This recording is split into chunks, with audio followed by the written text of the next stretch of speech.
Hello and welcome to the Nexus, and Happy New Year to everyone. Today we're looking ahead at some of the stories coming up in 2026. Here's a short selection picked out by Team Nexus. After years of uncertainty, the new year brings a fresh push to solve one of aviation's greatest mysteries. Search efforts for Malaysia Airlines Flight MH370, which vanished in 2014, are officially being renewed. The company responsible, Ocean Infinity, are working on a no-fine, no-fee basis. They'll get $70 million if they do locate the wreckage. Only once we know what happened, only then can a true form of healing begin.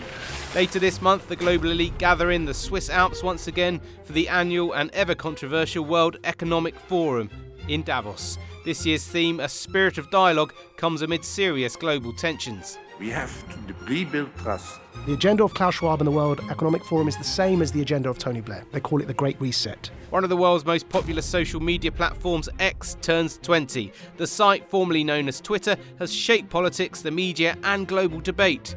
In the hands of Elon Musk, it's just as influential and even more contentious. I'll say what I want to say, and if the consequence of that is losing money, so be it. Later in the year, Donald Trump faces a major political test in November's midterms. They say this has been the best 9 months that any president has ever had. But most are predicting a tough time for Republicans and breakthroughs for the Democrats. All this comes in a milestone year for the US, which marks 250 years of independence. And what better way to celebrate than hosting the FIFA World Cup alongside Mexico and Canada? The stage is set. All 48 teams now know their fate and their route to World Cup glory. Mexico will host South Africa in the opening game of the tournament, a rematch from the 2010 World Cup game. Pack your sombreros, bring your vuvuzela. We are all set for the biggest, best, and perhaps the boldest World Cup ever. Right, let's get into some of those stories in more detail now, and we begin with the search for Malaysia Airlines Flight MH370.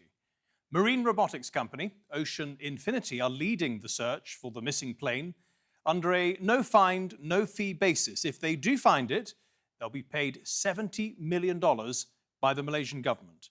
The search area in the southern Indian Ocean is vast, though. It covers 15,000 square meters. Let's bring in our experts now. And we have Nick Sloane, who's a salvage expert, and we also have the aviation specialist, John Cox. Welcome to the program, both of you. John, if I could start with you, what are the challenges? Well, the challenges are very significant. We know a lot about where the airplane went into the water, but there is still a lot of ambiguity about the exact location, which is the reason we haven't located the wreckage now. It's miles underwater. The geography is very, very challenging, and the information about the exact location is sparse, and it has required new technology. All of these are in place, and I'm very hopeful that we can find the wreckage. John, you mentioned new technology. How have things moved on since the crash?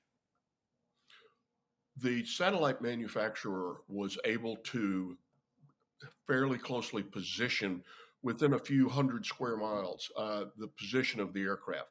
That's where they're going to look. They have better underwater drones that they're going to utilize. So they're utilizing the best information that they have with the latest technology in underwater search. And hopefully that will result in the location of the wreckage. Thank you. Nick, from your perspective, as someone who operates only at sea and in the oceans, what sort of challenges do you see ahead? Yeah, so the first aircraft that we were involved in locating was 1987, so almost 40 years ago, off Mauritius for the SA Helderberg Flight 295. And obviously, the pinger that activates on the black box only lasted for something like 30 days then. And, the technology that we had available then was complete archaic compared with what's happening now. So what they've got now is they've got a far more powerful modeling. So as John mentioned, the satellite pings of the aeroplane have been redefined, but also the ocean currents and the whole trajectory of the wreckage that has been found on Madagascar, Mozambique, and South Africa So they've backtracked that wreckage with looking at what's actually happened with the climate models, and they overlaying that with the satellite technology. So obviously they got a far smaller field than they had 11 years ago. These autonomous vehicles, they go underwater down to 6,000 meters, and they actually talk to each other, and they can stay underwater for almost 3.5 days. So everything's just got exponentially more powerful, and I think it's quite exciting. I think they've got a really good chance to locate something. Well, I was going to ask you about that, Nick. Many have tried and failed over the last decade. You say they do have a good chance. Yeah, so the search area is far smaller than it was.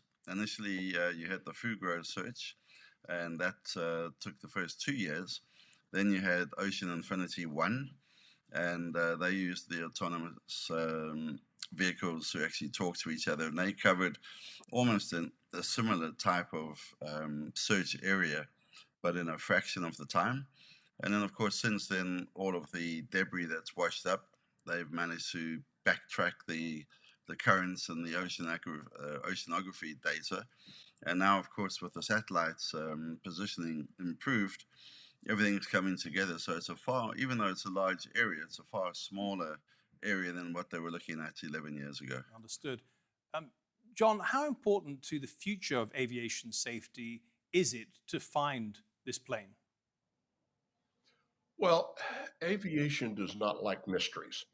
So we have an unresolved major accident, the loss of a Boeing 777, and there's a lot of interest in determining the exact reason why.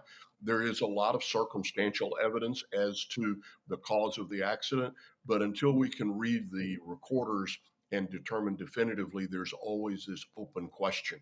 And aviation does not like open questions. We've become the safest mode of transportation ever designed by humankind because we don't we solve questions. We solve these mysteries, and Malaysia 370 remains open.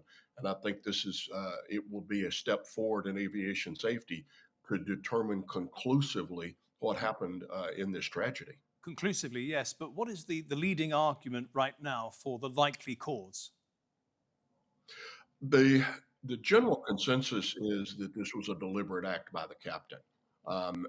The circumstantial evidence is pretty strong in that way. Most of the investigators that I've talked to believe this, but we have not solved it to 100%. And the location of the wreckage and hopefully being able to extract data from the flight data recorder and the cockpit voice recorder will definitively answer those questions. John, when it comes to the captain, what is the evidence that suggests that he may have been responsible? This comes down to a matter of isolating certain who has the opportunity and the knowledge to move the airplane off of its intended flight path, to fly right down the border between two countries so that each country believed that the aircraft was under control of the other one. And then as soon as it gets out of radar range, ground radar range, then turn it about 90 degrees or a little bit more into one of the most remote locations on the planet. And then to have it run out of fuel or to go to the point of fuel exhaustion. So when you put all of this together, the people or person with the knowledge and the opportunity, it isolates it down to the captain pretty quickly. The first officer was new to the aircraft and did not probably have the in-depth technical knowledge to disable part of the automatic positioning system that we know was disabled. So it comes down to a matter of determining by slowly isolating down to one individual. And it appears, very sadly, it appears to be the captain. And just finally and briefly, John, do you think, as Nick does, that it is quite likely that they actually find it, or at least they have a good chance of finding it? Well, I agree very much with him that we do have a good chance of finding it. We have the best chance on this expedition that we've had since the accident happened. John Cox and Nick Sloane, thank you both very much for your analysis today. We really appreciate that. Now, this year marks the 20th anniversary of Twitter being launched. We're all used to the platform now, but when it first came out, very few of us realized just how important it would become. In March 2006, a single tweet from Jack Dorsey, "Just setting up my Twitter," marked the start of a new digital era. Since then, trillions of tweets have been shared across the world. Millions of people log on every day to argue, organise and to break news. It's revolutionised the speed at which information moves. And its owner now, Elon Musk, who paid $44 billion for the company in 2022, says this platform isn't just an app. It is extremely important to the future of civilization. Well, Twitter, or X, has become especially important for journalists. Let's hear from the veteran journalist, Michael Crick, now, and the tech reporter, Matt Binder. Welcome to the programme, both of you. Michael, you spent half your career pre-Twitter and the other half post-Twitter. How did it make a difference to your job? Totally. It's the most important development in all my time as a journalist. Up until going on Twitter, which in my case was 2010, journalists, we all used to rely on what are called wire services. And in the early days, they'd come off machines like a telex machine and so on. And later on, it came through online and produced by people like the Press Association, Associated Press and Reuters and so on. And Twitter totally transformed that. We got the latest developments on every story in one way or another from Twitter. Sometimes this was official outlets, government outlets, for instance, or companies. A lot of the time, it was just ordinary people tweeting that some development had happened. And it was just made everything so exciting. And it also meant that as a journalist, I could put out little stories on Twitter that I wouldn't be able to get onto my television channel at 7 o'clock every evening or at 11 o'clock on the previous program I worked on. But I could put them on Twitter. And it meant I was much more of an all-day journalist. And it transformed my world. Has it become all-consuming for you, though? Are you constantly on? I'm afraid so. I really am. And I've got two Twitter feeds now. One is the sort of personal one where I deal with politics and a bit of football, a bit of personal stuff. And the other one is all to do, I set up a Twitter feed 4 years ago called Tomorrow's MPs. And it's all about the selection of the parliamentary candidates in this country, who the parties are choosing to fight in particular seats.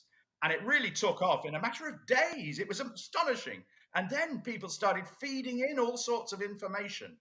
And the trouble is, I sometimes get mixed up between the two. So I say something about football on my parliamentary one, and I say something about candidates on the other one. So I have to be very careful. But the one great thing about it is that if you make a mistake, you can correct it straight away. Whereas you make a mistake in print, well, that's very difficult to correct that. If you make a broadcasting mistake on radio or television, again, it's hard. On Twitter, you can do it instantly, and therefore the costs of illegal action, the likelihood of illegal action, and everything is diminished, although not totally eradicated. You've still got to watch out for those people who do a screen grab, of course. Matt Binder, there were a number of Twitter wannabes around that time, 2006, but Twitter, or X now, has become preeminent. How did it manage that? Right, yeah. So I think what really helped Twitter is the fact that it sort of embraced its move into news media and really anything that was live. Like sports is a huge thing on Twitter. People now known as X, thanks to Elon Musk, but it's still a big thing on Twitter because so many people use it for live, real-time events. And I think that's what sort of set it apart. It embraced those users, it embraced those the people who are actually involved, like, you know, celebrities were big on Twitter in the early days because they really reached out to celebrities, whether it be athletes, actors, musicians, and really helped them get set up on Twitter, help them really understand how to use it, unlike the other social media platforms.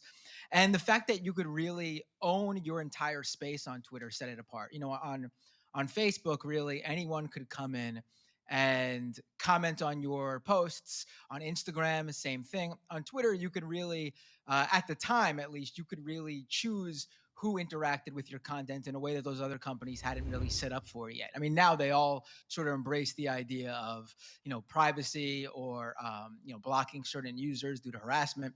But at the time, Twitter really embraced all the things that, notable people were looking for that they weren't getting on other platforms that came with being, people of notoriety.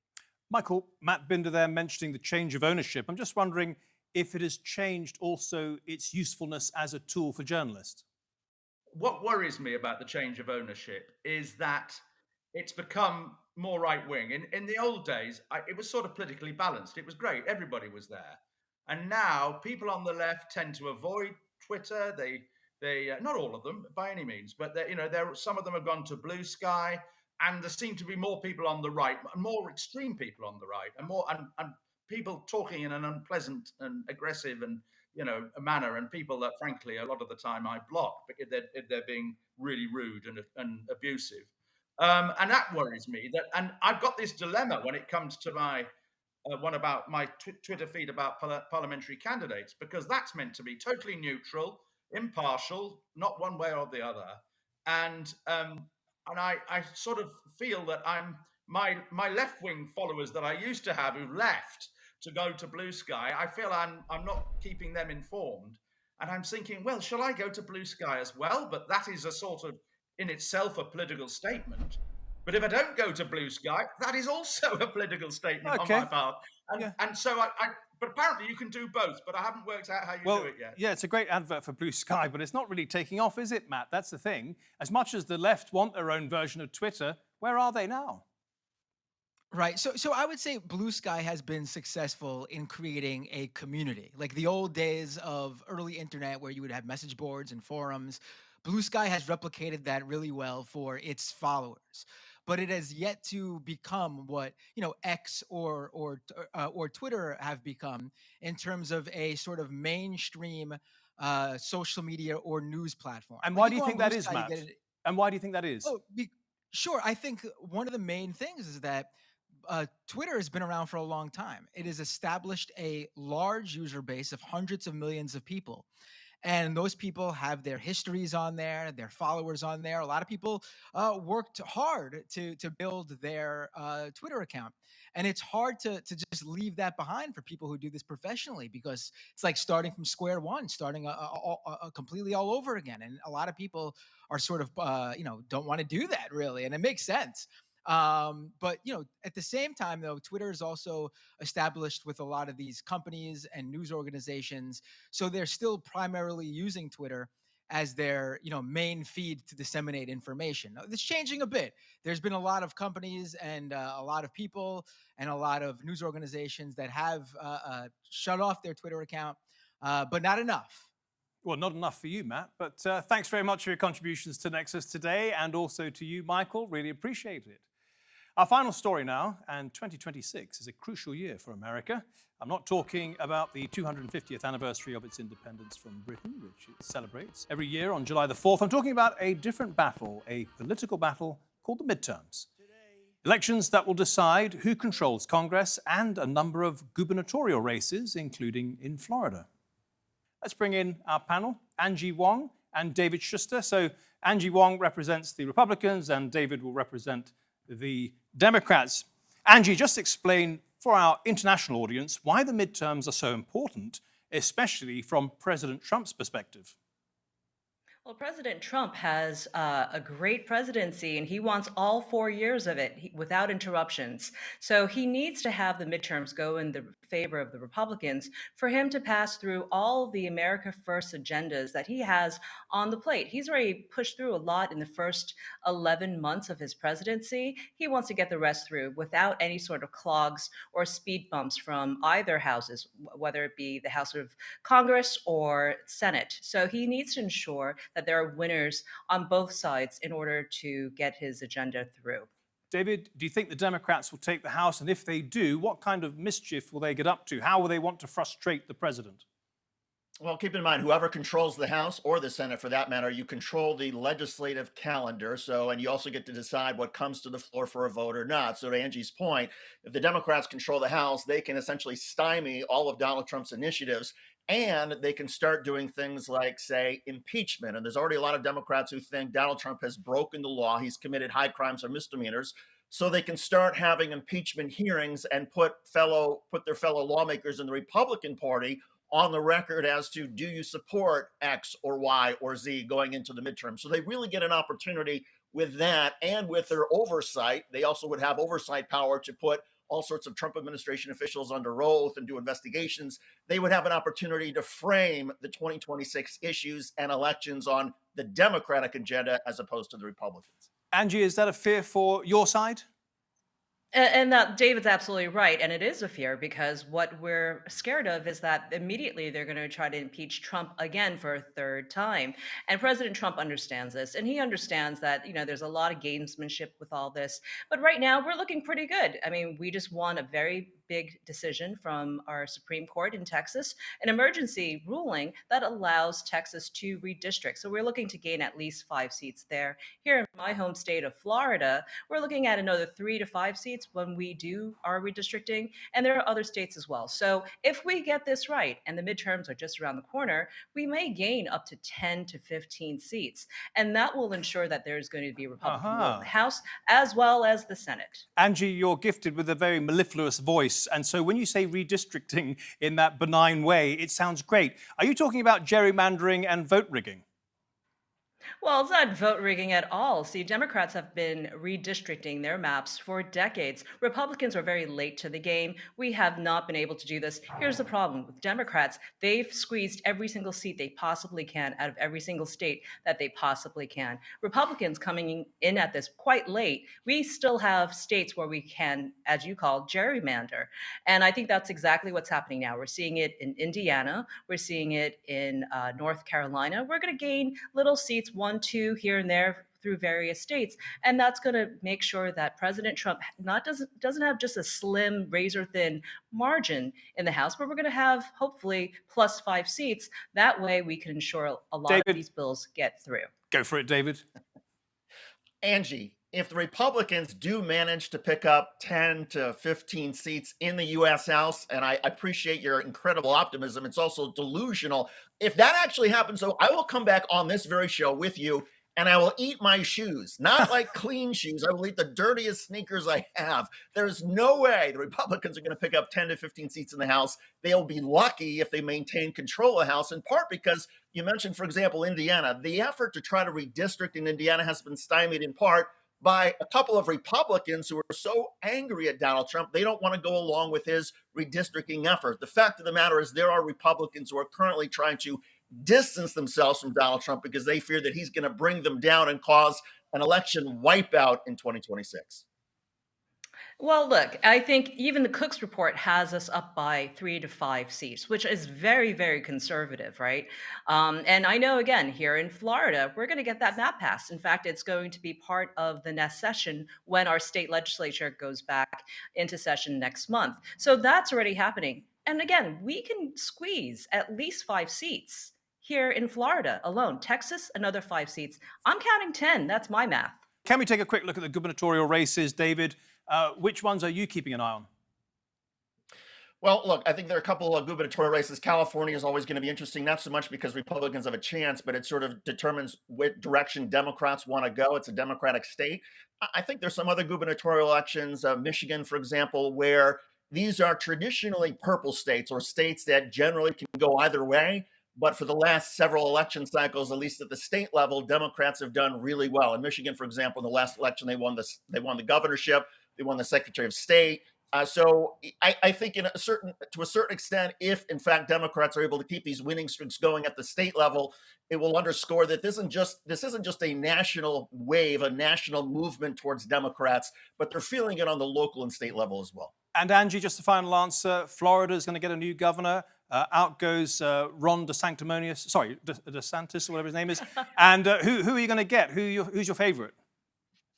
Yeah, Donald Trump really knows how to brand people. Well, look, so far, Byron Donalds, right? He is certainly kind of almost a shoo-in at this point. I'm already calling him governor every time I see him. I think he's a great fit for Florida, and I can't wait to see that leadership because it just continues the America First leadership, which is pretty much what Florida is these days. What kind of a governor is he? Is he going to be in the mold of DeSantis? No, not at all. In fact, he's kind of the opposite. He's much, much more lighthearted. He's actually a former New Yorker. He gets all the issues that affects Florida, mainly the insurance, housing prices, all the affordability issues that we're dealing with here in the United States. And that is going to be the big key buzzword for 2026 is affordability. Most Americans feel squeezed out of the American dream. So whichever party can actually speak honestly to the voters on affordability will win the midterms and the governor's races. And that's why Donald Trump and the Republicans are going to lose, because just last week, Donald Trump called affordability a Democratic hoax and said it's nonsense. Those words from Donald Trump calling it a con job or a hoax by Democrats, you will see that clip run over 1 million times in 2026 in Democratic campaign ads. That's how much of a problem Donald Trump has gifted his own party. Well, Donald Trump is starting the affordability tour around the nation, starting off with Pennsylvania. He's going to be doing his Trump rallies again, talking about affordability for the next year. So I think, yeah, he's trying to rename himself the affordability president. We'll see who wins this round. Angie Wong, David Schuster, thanks so much for starting the year off with such energy. Really appreciate that. And thank you at home and on your phones for watching. Happy New Year, everyone. From everybody at the Nexus, we've got big plans for 2026, so keep an eye on our YouTube page. Until next week, then, goodbye.